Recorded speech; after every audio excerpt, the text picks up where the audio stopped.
We live. All right. Welcome, everybody, to Hump Day Hangouts. This is episode 353. Today is the 18th of August, 2021. We're going to go through, excuse me, and say hello to the guys real quick. And then we got a few quick announcements before we get into the questions that people have already asked. And of course, if you have questions, go ahead and put them on the page. And if you're watching the replay and maybe you haven't joined us live before, you can always join live at semanticmastery.com/HD questions, 4 p.m. Eastern, every single Wednesday. And you can ask your questions ahead of time. We just ask you to keep it to one or two so that we can get through everyone's questions. We know not everyone's able to make it live. Maybe you got a client call, or you're working a job, whatever that is. So with that said, though, let's say hello. So Chris, how you doing today? Doing super good here today. I actually was looking a couple of things up and writing together for our live event POFU, which is coming up soon. So I still haven't lined out a complete presentation, but I'm pretty excited what's coming up.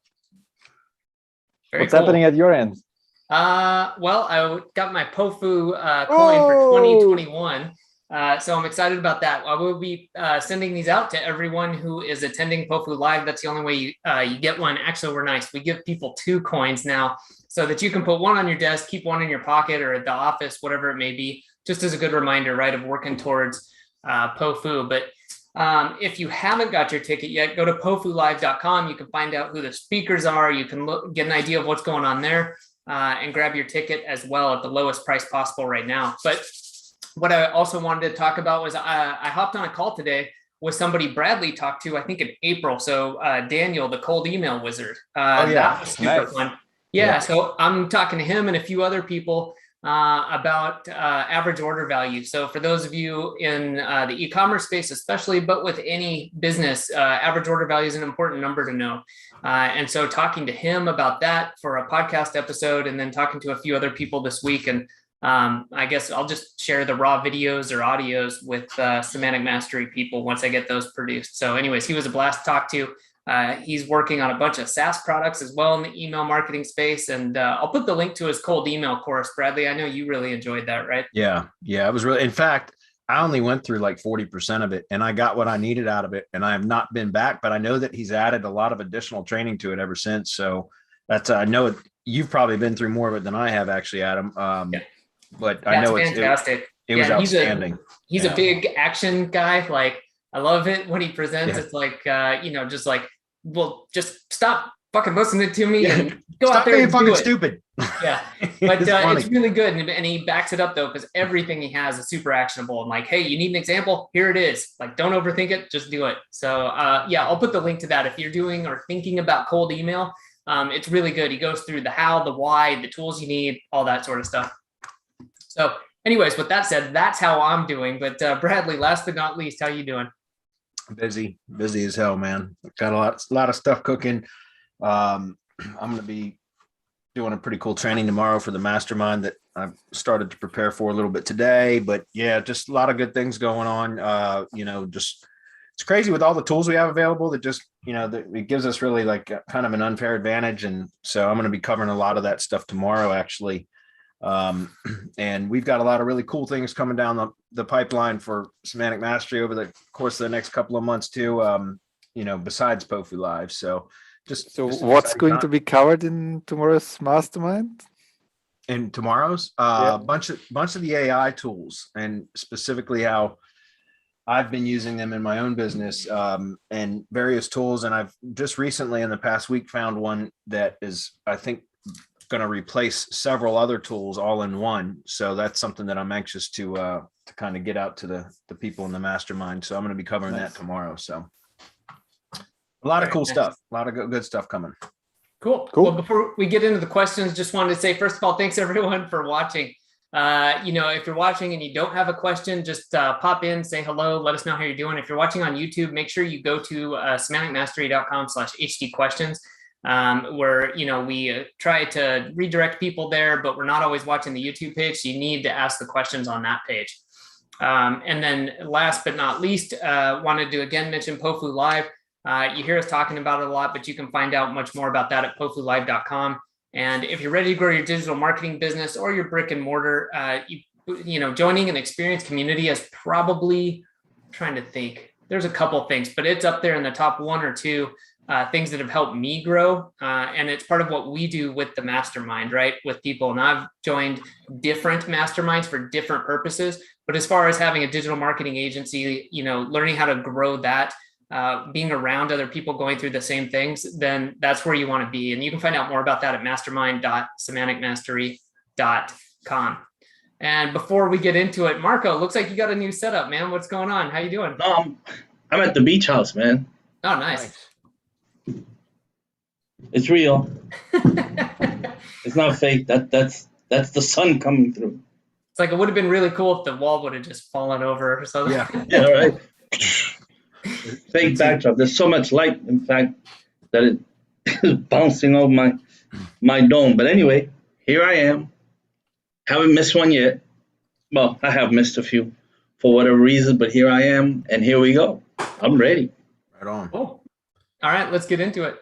One other thing I want to mention is we've got, I started a directory site several months ago now, and I host a mini mastermind, one of several actually so we have like small group masterminds from within the broader mastermind group.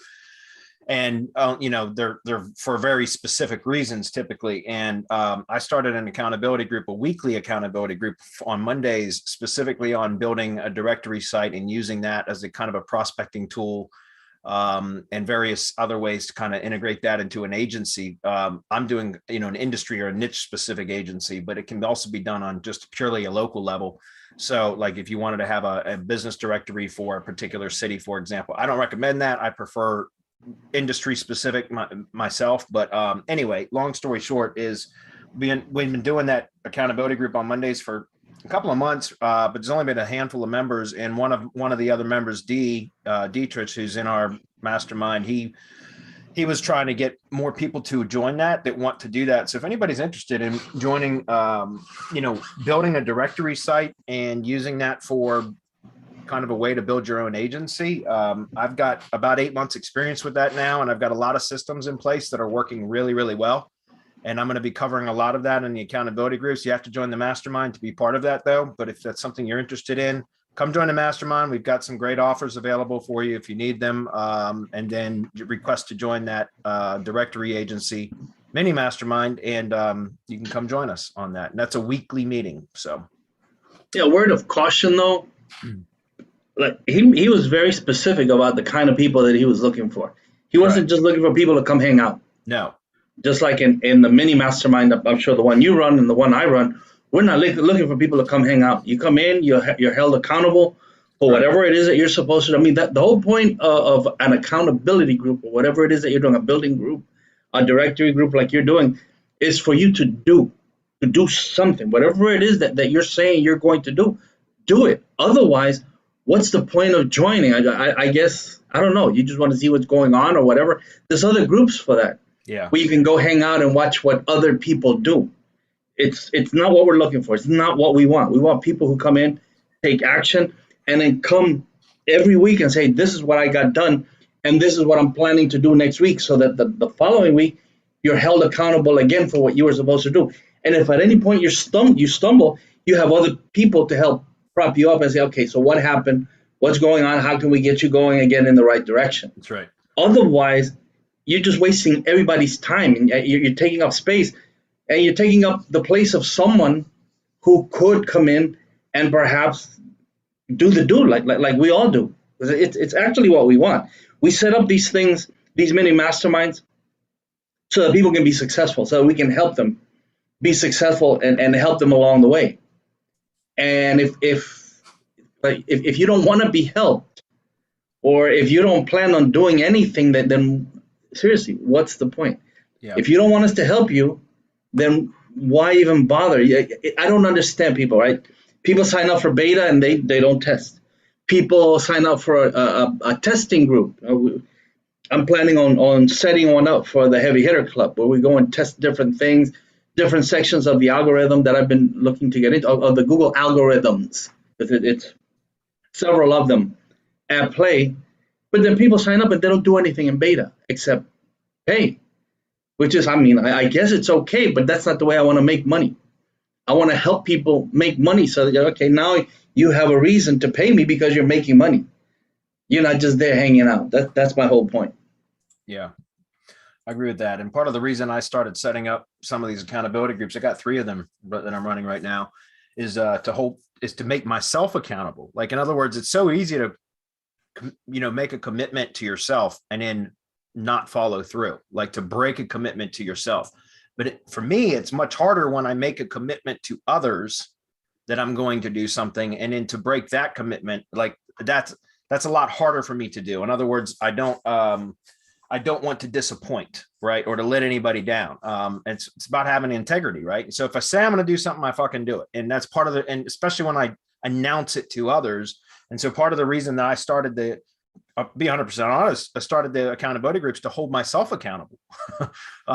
And, if other people want to join, and then obviously they're supposed to be held to the same standards as well. And that's part of the thing. We, like Marco said, there are groups that we have where it's perfectly fine. If you want to come by and just, and just listen and absorb information, that's fine. But the accountability groups is not a spectator sport. It's an actual, it's for action takers. And if you're not going to take action, then just don't join it, is all I'm saying. So, but I just wanted to kind of present that as just an additional, we talk about membership has its benefits, and that's one of them, is we've got several accountability groups going at any one time. So, well, speaking of accountability, I wanted to hop in on this real quick. This is fun. Maybe give you guys an idea and everyone else some ideas. So I played the A game with Hernan. So we each assign A goals, and you got to be real careful with these because they get done no matter if they're inconsequential, they no longer matter. They can't maybe even be done. You do them no matter what. So like when you say you're going to do something, it has to be done. And then we back it up with something we've pre-agreed to. So for each of us, it's donating an amount of money, and it's got to hurt a little bit. It's not going to be crazy, but an amount of money to a cause that we hate. And so we back it up that way and say, hey, if we don't get it done, and there's apps now that let you do this, so you can go ahead and say, hey, yeah, you've got to have your card hooked up to this app, and everybody agrees to it. And so if you say it's done or not done, or you don't check it off as being done in time, it automatically donates money. So some fun ways to run accountability groups. Yeah, that's a good way, because you're either running towards pleasure or running away from pain, right? And it's that's like those are the only 2 directions you can be going, right? And so if sometimes pain is more motivating than pleasure, so that's a good point, Adam. All right, let's get into questions. I'll grab the screen.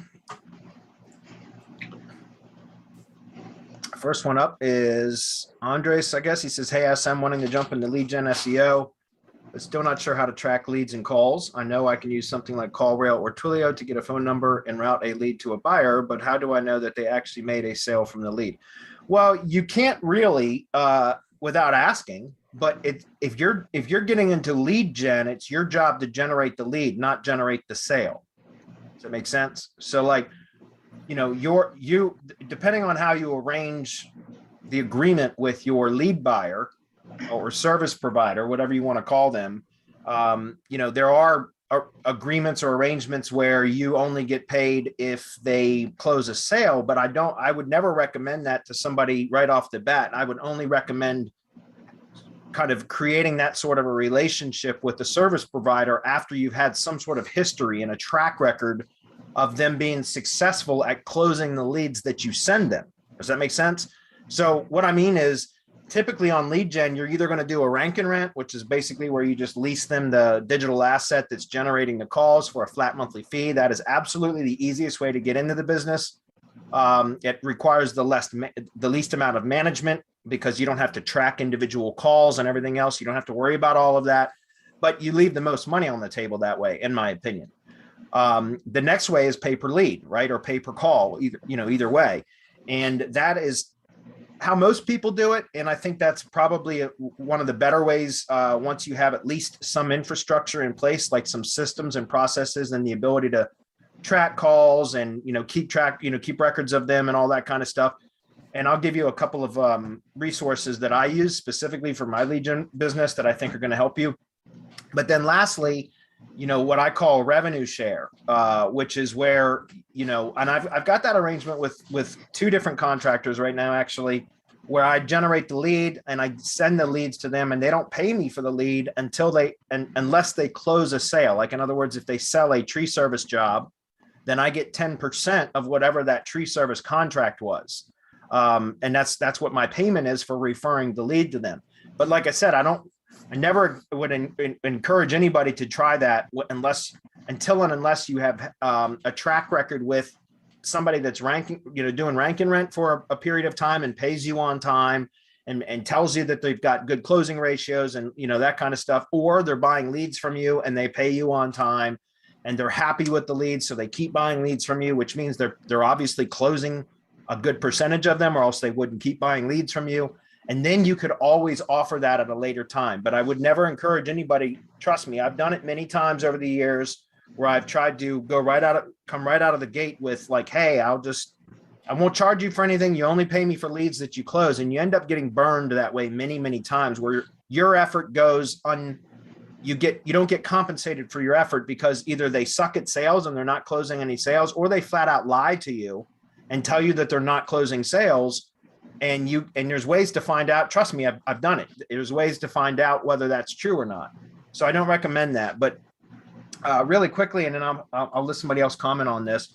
I just pulled it because I saw this question earlier. There's two different things that I use for specifically besides just call tracking. I use these two systems in my business for lead gen, which is high level.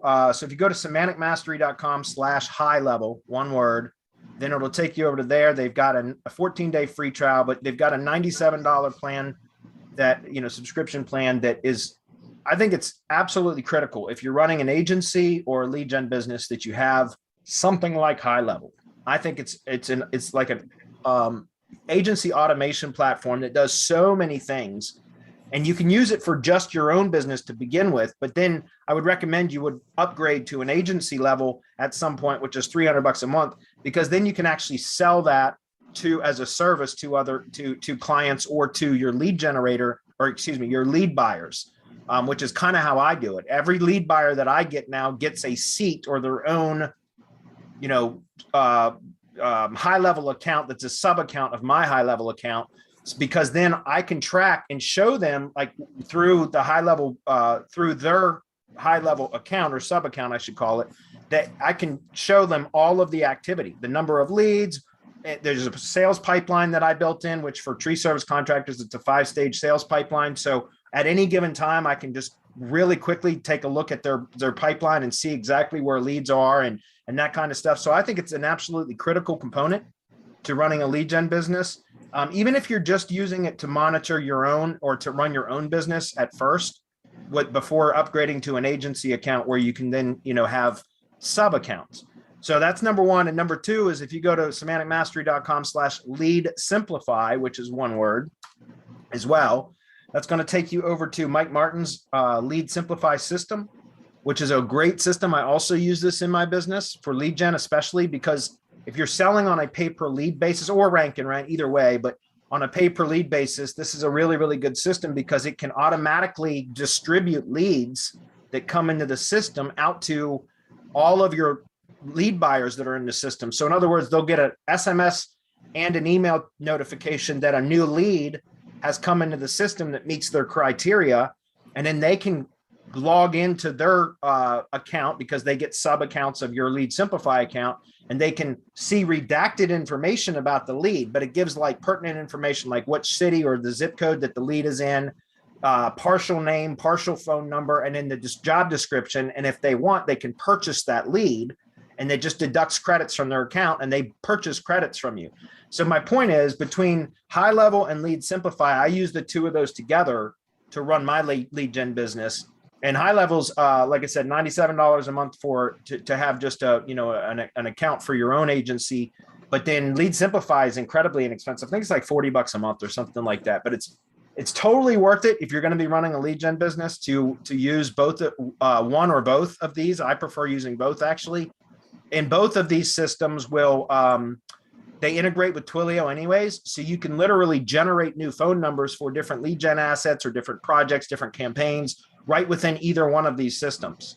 So it makes it incredibly easy. And you can communicate within these systems, send SMS text messages, you can make phone calls, You can do round robin dialing, all kinds of really cool stuff with either one of these systems.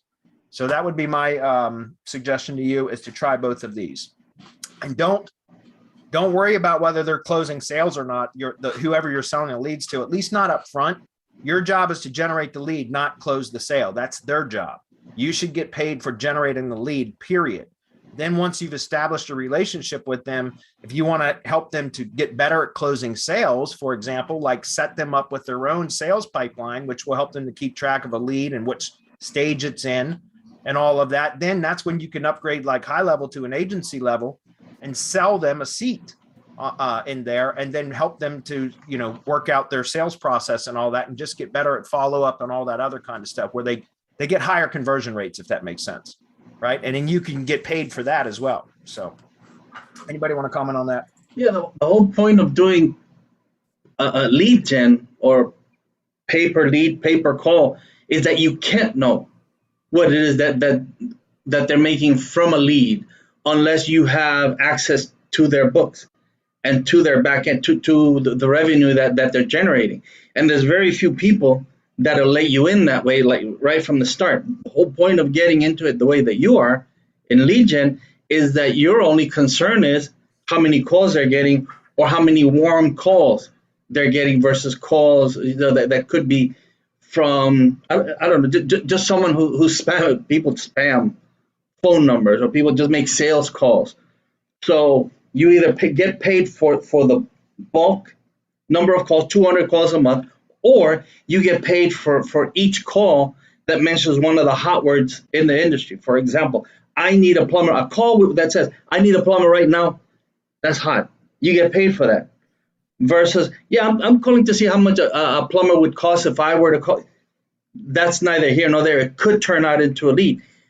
I think the whole point of what Bradley's trying to say is, unless you can get into the books and unless they give you access to the books, you shouldn't get into the per lead, per close lead model. You can get burned really bad, especially in a cash business where people can run parallel books.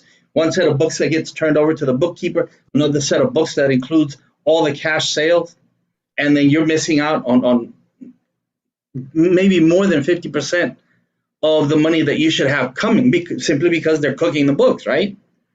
So it's a way for you to protect yourself if you're just getting into the pay-per-call model or the pay-per-lead model, but don't get into the paid-per-close lead model, because then it's really difficult for you to track the closed leads unless they give you access to the back end.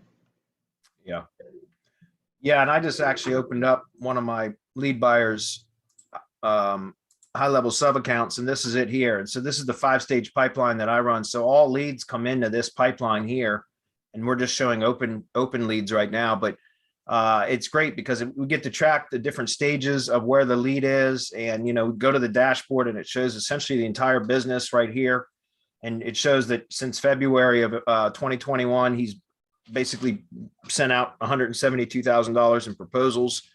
He's only closed about 15% of them, but $46,000 in work has been generated from this pipeline since February for this one tree contractor. And again, this is just the 5 different leads here. And so at any given time, I can determine where the lead is and what process it is, what the contract value is of the job, the estimate that was quoted, and all of that. And this is all done in high level, and it sends out all the notifications and everything. Everything is built into this, which I built into this, so that when a quote request estimate comes in, or an estimate request comes in, the contractor gets notified that a lead's available. He can go right into the app and reply back to the app and to the customer or prospective customer via SMS text message or email right inside the app. It keeps all the communications or conversations inside the app. And so it gives me a lot of control. And at any given time, if a tree contractor has a problem with anything, he can just send me a text message or call me and say, hey, I got a problem, and I can jump into the account and resolve it very, very quickly. So it's a great system. It's an integral part of my business now, and I can't say enough good things about High Level. If you're doing agency work or lead gen work, I think it's critical to have this. So anyway, moving on. It was a good question, by the way. Next question. Rose says, do you know any alternative to the Network Empire framework or if it's the best, looking for a single tool for all keyword research to plan projects. You know, it's one of the most powerful tools, I think, in the industry. It's way overkill for what I do. I had a yearly, you know, a subscription for it for the last year that I just recently canceled. Actually, I think in July I canceled it because it was overkill for what I do. I'm in one industry now. I know the keywords backwards and forward. I've been in it for so many years.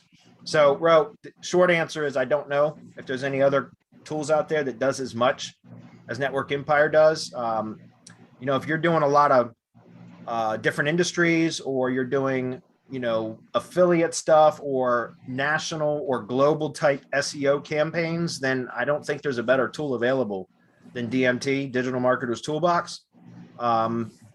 But, you know, on a local level, I think it's overkill, especially if you're in one industry or just a couple of industries, because it provides so much data that I think it's, again, overkill. I think it's a great tool, but it's not something that I use myself anymore, because I honestly thought it was way overcomplicated for what I needed. So I can't really give you another idea of a better tool. Depends on what kind of work it is that you're trying to do, really. Any comments on that? I haven't found a single tool that does everything that you need done, especially as you get into higher competition, where you need to really broaden your entity and get as much information as possible, which is why we came up with the keyword research gig in mgyb in the first place.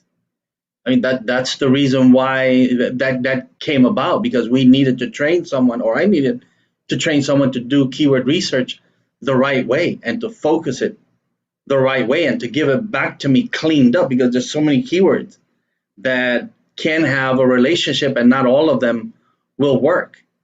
And so, I mean, think about it. We use, I don't know if it's 6 or 7 different software as a service and different tools in the industry for research that takes 3 days. And so I don't know exactly what Network Empire's software is doing now. When we tried it, we were using it.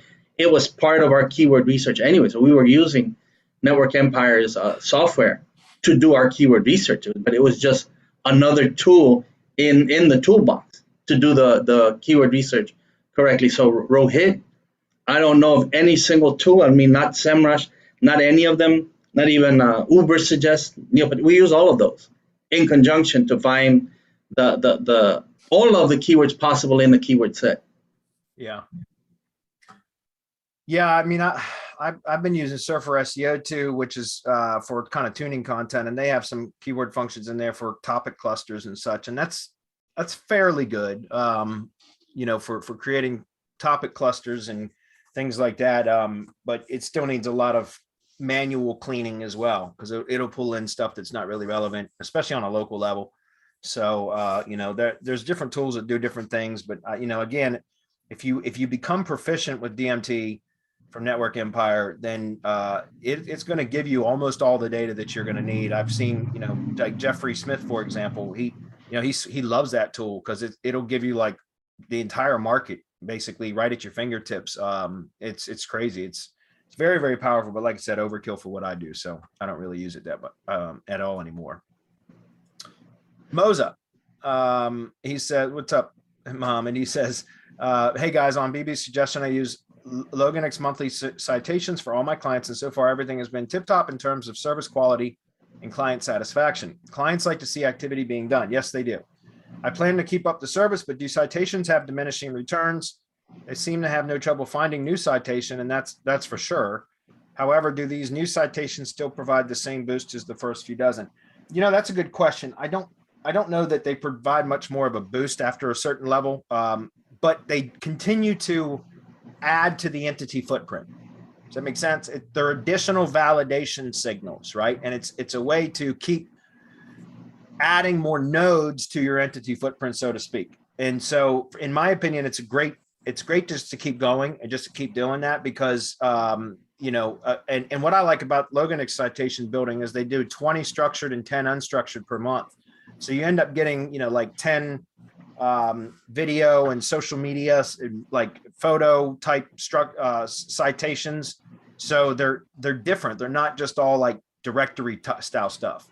So that's part of the reason I like it, because it's like almost like exponential growth over time. And that's kind of what we're trying to do with what we do with the SEO Shield and everything anyway. My question for Mohammed would be, what's he doing with these citations once he gets them? Because if all you're doing is that you're getting a mention of your website or a link somewhere out there and you're not doing anything with it to relate it to your main entity or your named entity, then it's just a waste.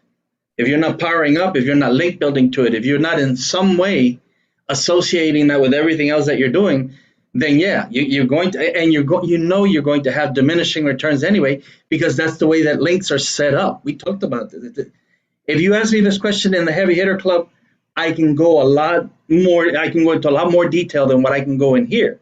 But you should know that any link that you get will have diminishing returns unless you make up for those diminishing returns. And there are a bunch of things, including schema, including putting it into your semantic hubs, adding it, if it's powerful enough, or if you want to power it up. If you see it, say you get something hyper local, say something that should be relatively powerful, but it isn't. Well, you need to create those relationships so that it becomes more powerful over time. And how do we do that? Well, we do schema. We mention it. We include it in places where we're going to build links so that the power flows to that citation and through that citation to wherever it is that we're sending our signals. As Bradley said, it's part of expanding the entity footprint. And the more nodes that we can add to it, the better. But we have to create the node relationships. Right. That's why Rob's schema works better than anybody else's. We create the node relationships. If you're not doing that, Loganix or Loganix isn't going to do that for you. So you have to be the one that's in charge. You have to be the scientist, like I always say. You have to be there in the lab and start seeing how it is that you're going to create all of these relationships so that all of your citations can have a greater lasting effect over time, and so that they don't have diminishing returns. And a quick, easy way to, one thing that I found to get more benefit from citations is to add them to your G sheet from your drive stack. And then you can even publish that G sheet, as a embedded doc in your ID page. And that tends to work pretty well, especially if you've been hitting your ID page with backlinks and such.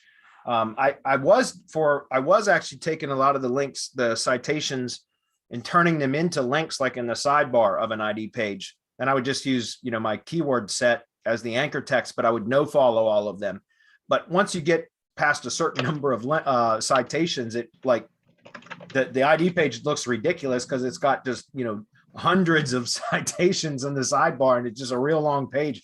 So I stopped doing that and started just putting them into the G sheet and then embedding that into the ID page, and that works as well, too. So it's just, again, like Marcus said, it's about creating that relationship. And with your drive stack and your G sheet, your keyword sheet, that's the one that I mean, you can use your link sheet or your keyword sheet. What I like to do is hyperlink the citation link to keyword anchor text, even if it's just market level where there's no location modifiers, because it just adds, because it's hosted on the G sheet for the entity anyways.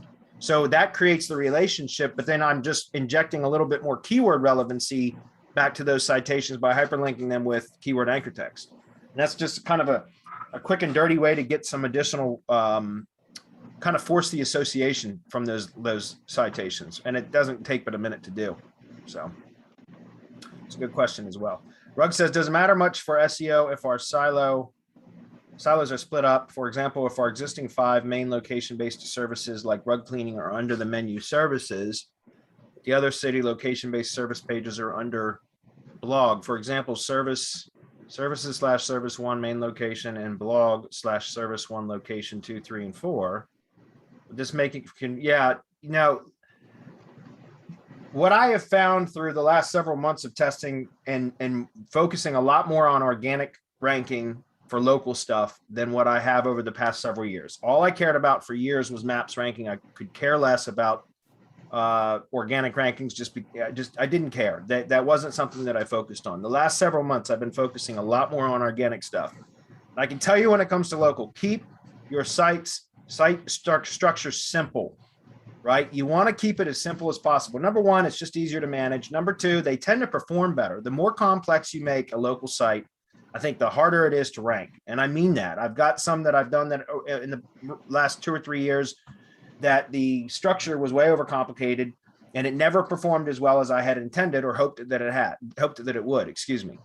And so I've got a couple projects that are multi-location projects that I have started. One of them I completely redesigned the structure of entirely, and it is starting to perform so much better. And I've got another one that I've got to redo the structure on as well. So no, I would recommend trying to keep it as simple as possible.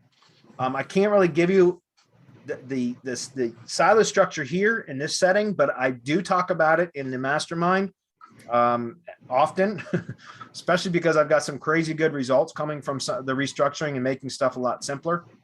So I would not, what I try to encourage people to do is try to keep your silo structure as simple as possible. I like to have topical silos and then location silos, and I try to keep it just like that.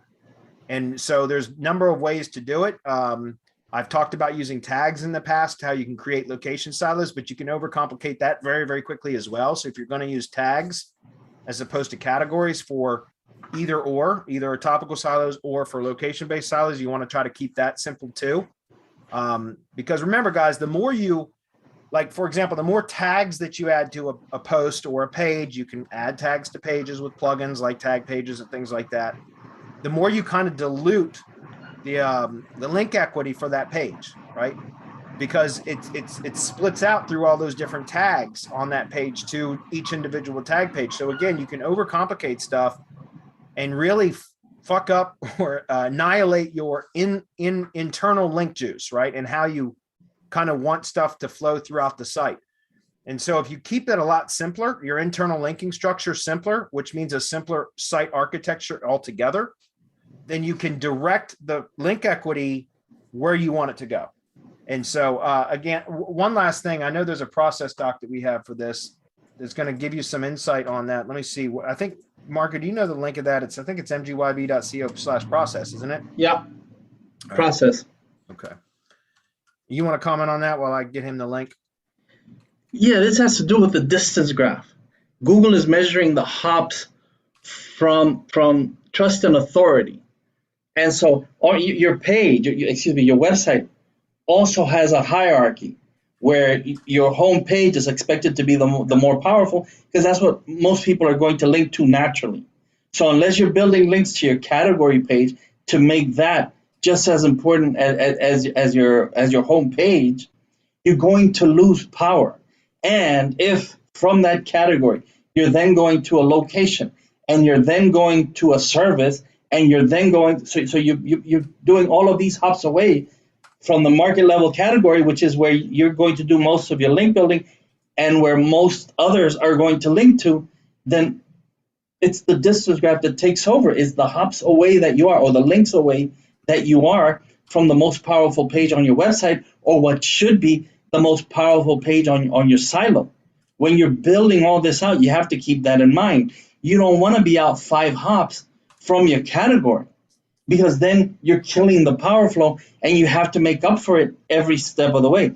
I'm not going to say why, I'm not going to say how, but unless you make up for it, then you're going to see problems, just like Bradley said.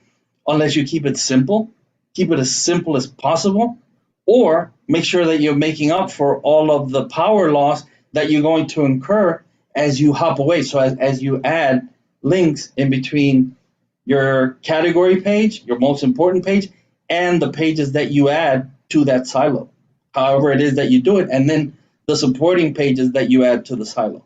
So it can get really complex, really intricate, and you can get lost really quick if you overcomplicate things. Yeah, keep it simple. I mean, I'm not kidding. For location, even multi-location sites, like the one that I spent the last 2 months restructuring, redoing all the internal links, everything. And I just finished it like within the past week, no shit. And like, it's doing so much better. It's crazy. And it's a very simple structure now. So it's a flat site. I mean, there is categories. So I'm adding supporting articles now to some of the categories, but even the tag silos for location stuff that I've done is simplified now to where it's just one tag for each location, and that's it. And again, I can't talk about that here, but I do in the mastermind. I've even shared that particular site. So if you're interested in that, come join. Yeah. Search engine says, what is the difference between Mastermind and Heavy Hitter Club? Is one more appropriate to join than the other, or should I join Mastermind first and then move to the Heavy Hitter Club? Well, that's a good question. Heavy Hitter Club is technical SEO, everything about technical SEO, whether it's local, regional, national, global, affiliate, whatever. The Mastermind is mainly local SEO when we talk about SEO, but it's more than just that, because we talk about, prospecting and sales and operating a business and outsourcing and, all that like I said, building processes and systems. And we've got mini masterminds that we host in there and all that other kind of stuff. So it depends on where you're at. What you need the most is what we would suggest. If you need strictly technical SEO, like everything that you could ever want to know about SEO, Marco and Rob and Heavy Hitter Club are great for that. If you need, all I talk about in the mastermind is local SEO, because that's all I do. And then all of the other stuff that I do for my business, like lead gen and, prospecting and sales and all that kind of stuff. So whatever's most appropriate for you and your specific needs at this time, that's what you should join.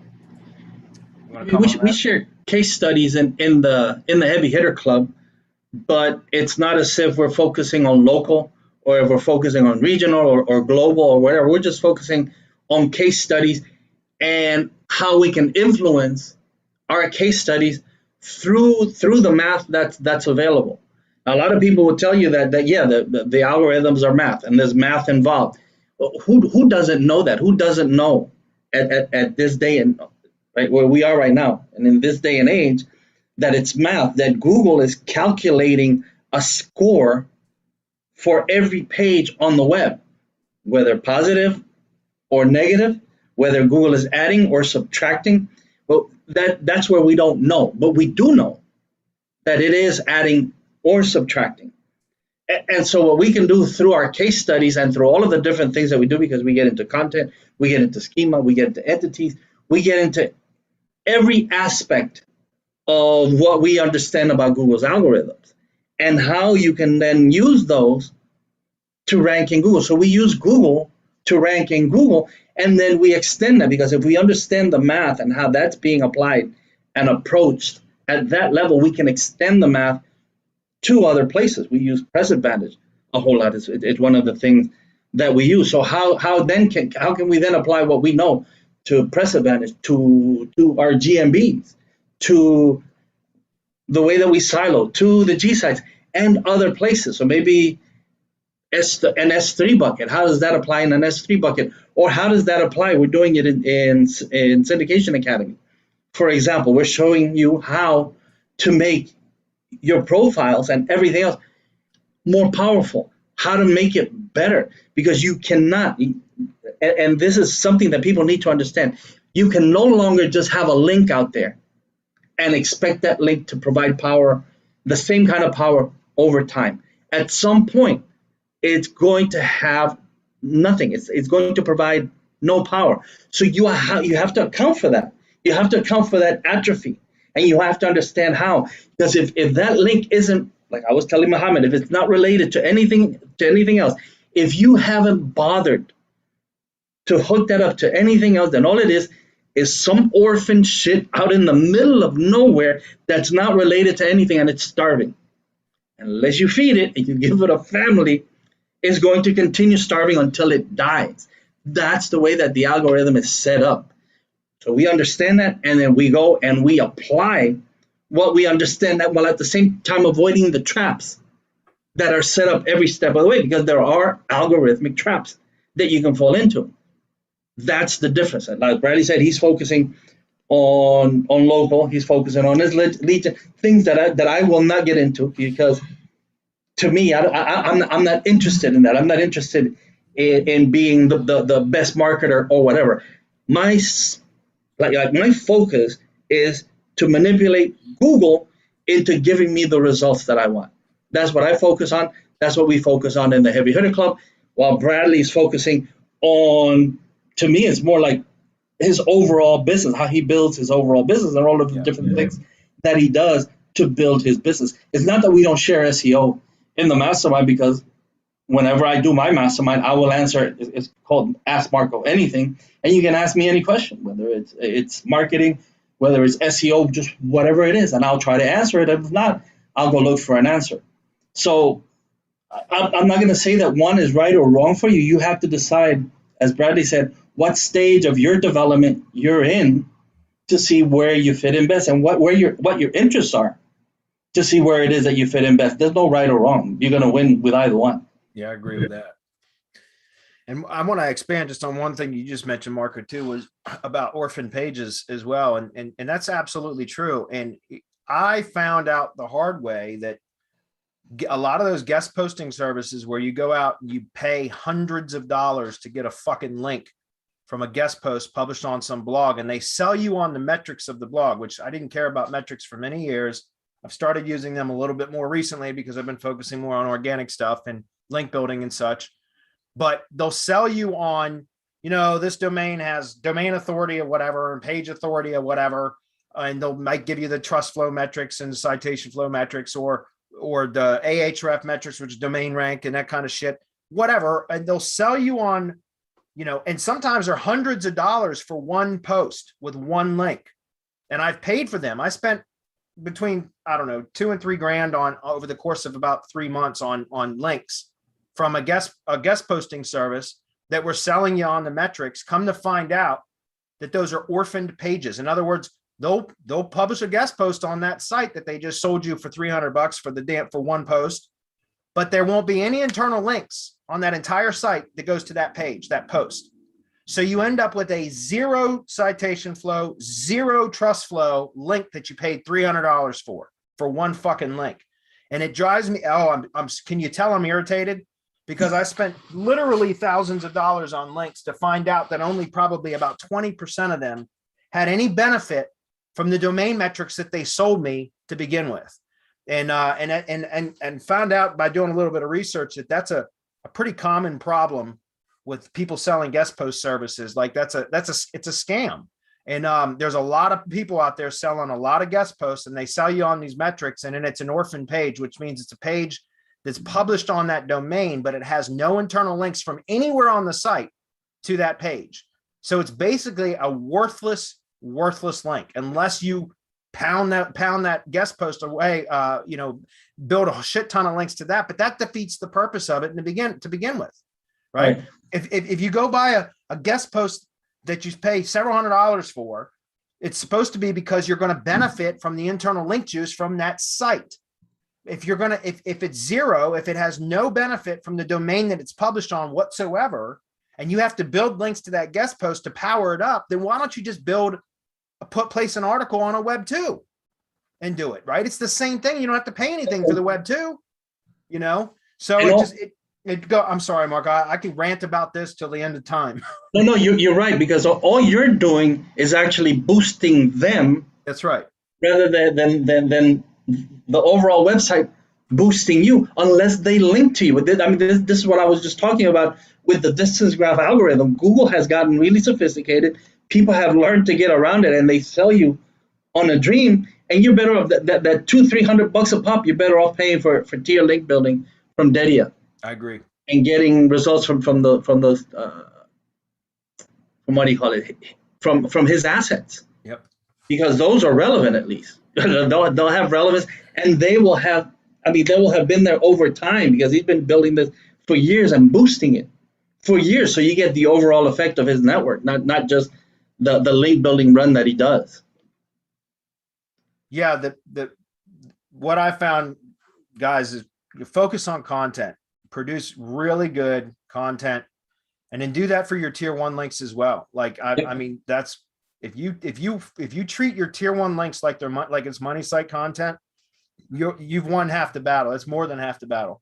And then you can do all of the other sorts of link building that we've talked about over the years to tier 1, right? So tiered link building to your tier 1 links through the SEO shield, through your gsite, through syndication network properties, through press releases, through your press advantage organization page, through all of those. Shit, you can go out and set up individual Web 2s if you want, but publish tuned content on them that's well optimized.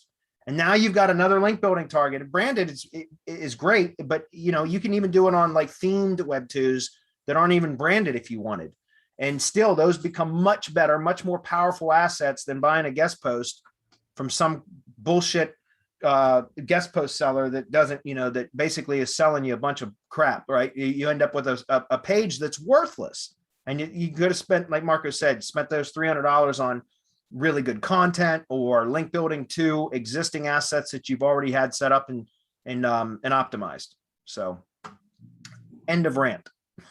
All right, last question, guys, and we're going to wrap it up. As Mayhem says, hey, fellas, been following you guys since 2017 when I used syndication networks to power up my YouTube channel, and they worked really well. Thanks again for that. Now I've moved towards creating high quality authority niche affiliate sites. I've been pumping out content like crazy. Then all of a sudden it occurred to me, I need a syndication network for this site too. Yeah. Tried to order one from your MGYB store, but it says it's out of stock. How to order the done for you service now? Yeah, there's some restructuring going on with MGYB. And so kind of new sales are shut down right now, but there will be available again in the coming weeks. I'm not exactly sure. Maybe Marco can explain or say when. I don't know if we have a date for that yet, but, and correct me if I'm wrong, Marco, you guys, the MGYB is still going to be selling SEO shields. I don't know about individual syndication networks. I don't see why not though, if you're selling SEO shields. So I don't know. What do you say, Marco? What can you give to him? Yeah, we haven't fully decided what it is that we're going to do, but one of the things that I can say is that we'll probably just focus on SEO Shield, because if you're going to go and grow your entity, if you're going to grow whatever it is that you're doing really well, these high quality authority niche affiliate sites, you don't just need the syndication network. You need the SEO Shield. You need that ad ID page. You need that gsite and drive stack, so that you can power everything up. So imagine now you have a set of these. Well, they're all seed sites if they're done correctly, and you can point them all at one site to make that the authoritative site in the niche. So now you don't just have these niche sites, but you're powering up one overall. Maybe one of Bradley's directory style websites is in the works for you, whatever it is. So because it's what we're doing in the Heavy Hitter Club, it's what we're teaching. You can no longer just have something out there. Your niche site would be one of them. Yes, it will work, but over time it's going to lose its effect because it's orphaned out there. It's not really part of anything. This is what Google is doing. Google is categorizing the web, creating categories for it. And you're either one of those websites that's part of the category, or you're out trying to get in, and you're going to have a hell of a time trying to get in if you haven't taken all of the steps that you need to in order to become part of that seed set, in order to become part of that categorization that Google is doing. You're going to have to give Google a reason to categorize you, to include you in what it's doing, to include you as maybe a trusted, authoritative website in that niche. Niche sites are fine, and PBNs are okay. They're no longer PBNs. There's something else, right? Not what we knew as PBNs, but everything is being refocused. And as AI comes in and it becomes more effective, it becomes better trained, this is going to happen much more quickly. I'm not saying quickly as in 6 months or a year, but 5 years down. Remember, this all started in 2011. 10 years later, this is where we are. It's not going to take another 10 years for Google to do this. No. So I'm thinking maybe 5 years for the next step forward in what Google is trying to do.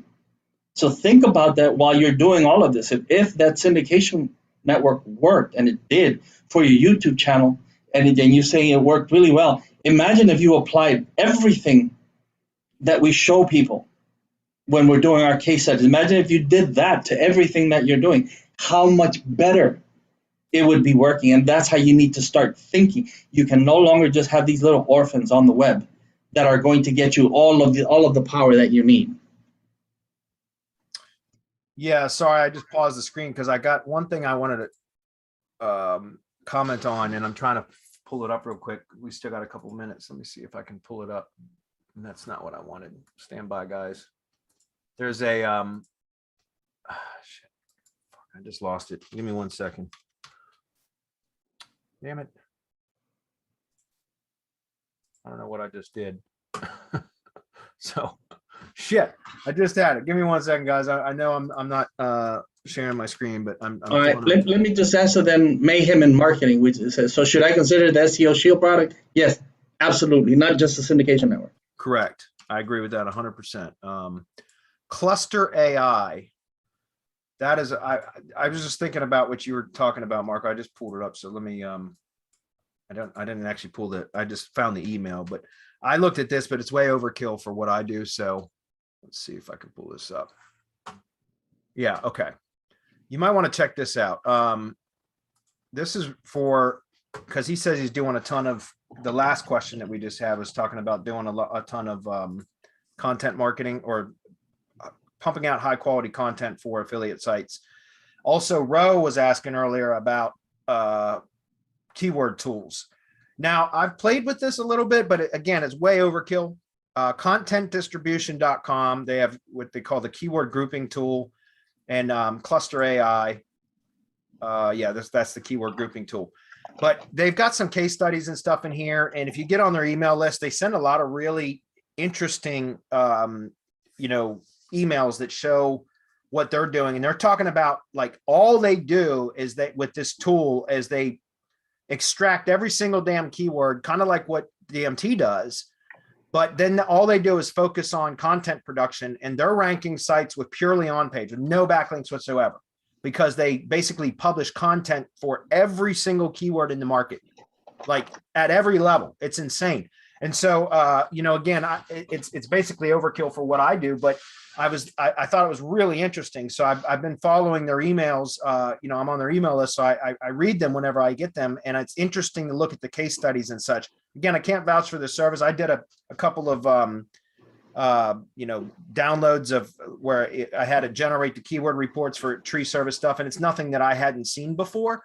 But if I was going into a new market, something, or like, and I say new market, a new industry that I was unfamiliar with, I would most likely take a look at this tool, because all it does is just go here, sign up for their email list, look at some of their free guides that they have and everything, and you'll see they've got some just really, really cool case studies here about how they're achieving like incredible results with just on page, just publishing content, and like literally publishing content to capture all of the keywords in an entire market.